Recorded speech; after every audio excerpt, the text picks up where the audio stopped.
Hi everyone, welcome to TPP Learning Academy. In this video, I'm going to show you how to add a scanned document to the document library and how to use those documents afterwards. This is a great way of storing non-patient related documents such as patient information leaflets, and you could print them easily within SystmOne. First of all, navigate to Acquired Documents screen by clicking on the Docs button on your home screen. Alternatively, you could click on the Workflow menu, Document Management, Acquire Document screen. This screen shows you all scanned or imported documents. If you're not sure how to perform this stage, I recommend you to watch our Scanning Documents video. Now, to process this document, right-click on it. You will see the option File in Documents Library. On this new window, give it a name, select an appropriate category.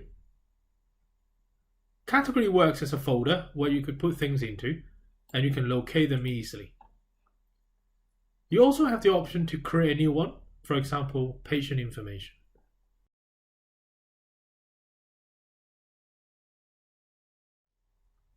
Subcategory is optional. Finally, you can type in a brief description about this particular document. Click OK at the bottom to complete. Once this step is done, the document will then be available in the document library. Navigate to Workflow, Document Management, Document Library.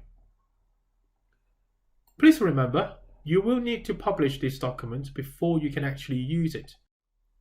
Now click on the Unpublished filter, right-click on the document, select Publish Image. You could decide to publish locally so only your organization can see it, or you can also publish it across an organization group if you want to.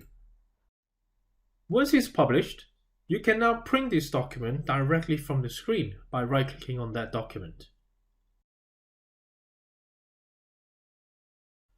Another really useful way to use this document library is to link a document to an appointment template. Appointment template allows you to print a specific image which is available in this document library when booking an appointment for a patient.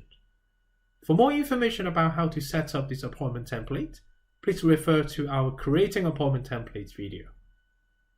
Thank you very much for watching, and I hope you find this video useful. Please subscribe to our channel for more videos. For hints and tips, follow us on Twitter at TPP Training Tips.